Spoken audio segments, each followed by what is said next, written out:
What's up, North Shore? If you are watching this video, congratulations, you just closed on your house.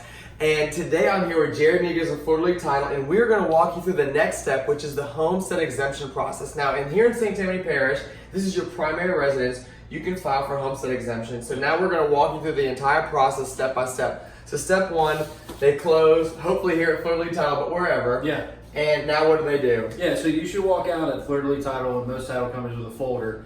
And at our office, we give instructions on applying for the Homestead Exemption. So the first step that you need to do when you're applying for the Homestead Exemption is make sure you have the correct paperwork when you walk out of the door at your closing. The most important thing that you need to have is the cash deed, which transfers ownership to you as the buyer. Okay? That deed is going to need to be used by the assessor to make sure that you actually have ownership in the property. The other thing that you're going to need to bring is you have to bring an updated driver's license showing the new property address you just purchased, or change your voter registration at the voter registrar's office, which is across the street from the courthouse.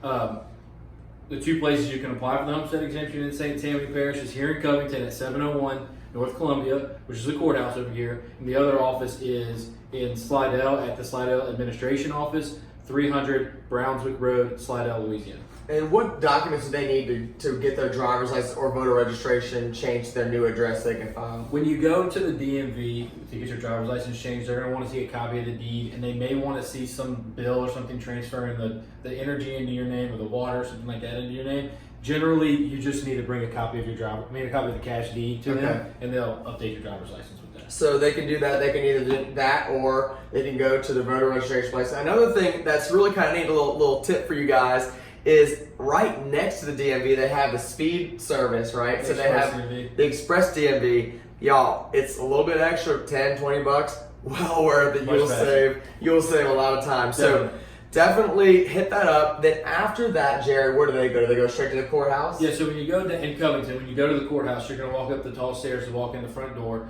You're going to go through the security guard checkpoint, and on that floor, which is considered the first floor, you'll see a little marker on the side of all the doors, and it's going to show you where the assessor's office is. When you walk in, you say, hey, I want to apply for the Homestead Exemption, present them the driver's license and the deed, and then you'll have a big iPad in front of you where you fill out your information, hit submit, and then once you apply for the exemption, you have it throughout the entire time you own the property, as long as you live in it as your primary residence. Awesome. And we did another video more on Homestead Exemption, so check that out below. And we talked about why Homestead Exemption is important, when to file for it. I just personally would recommend a month. Yeah, as soon as possible. As soon as possible. Yeah, you want to make sure that you have time, you got to get your driver's license done. It's not critical to walk out of the closing and go do it. But I always tell everybody that the tax bills come out in November. You want to get it done before then, just so they have all the records straight before all the taxes are assessed. Exactly. All right, guys, so you heard it from here.